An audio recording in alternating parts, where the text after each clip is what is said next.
تو ادھر رہنما نون لیگ رانا مشہود نے کہا ہے کہ بانی پی ٹی آئی کو ڈونلڈ لو کے بیان پر قوم سے معافی مانگنی چاہیے۔ پریس کانفرنس میں ان کا کہنا تھا کہ اپنی سیاست اور کرسی کے لیے بار بار پاکستان کو بدنام کرنے کی کوشش کی گئی۔ اس موقع پر وزیر مملکت شیزہ فاطمہ کا کہنا تھا کہ نواز شریف کے دور میں آئی ایم ایف کو خیر بات کہہ دیا تھا جب مخلوط حکومت بنی اور ہمیں آئی ایم ایف کے پاس جانا پڑا۔ نے جو سٹیٹمنٹ آئی، آج میں سمجھتا ہوں کہ قوم کو ہوش کے ناخن لینے چاہیے، قوم کو ان کے اصل چہرے دیکھنے چاہیے کہ اپنے اقتدار کے لیے ووٹ آف نو کانفیڈنس کے اوپر پاکستان کے اندر پہلا وزیر اعظم تھا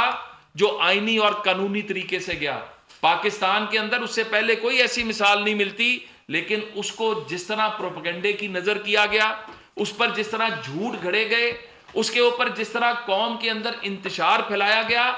کل کی جو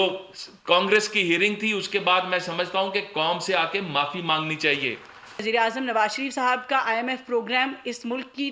تاریخ کا وہ واحد آئی ایم ایف پروگرام ہے جو ہم نے 2 سال میں مکمل کیا،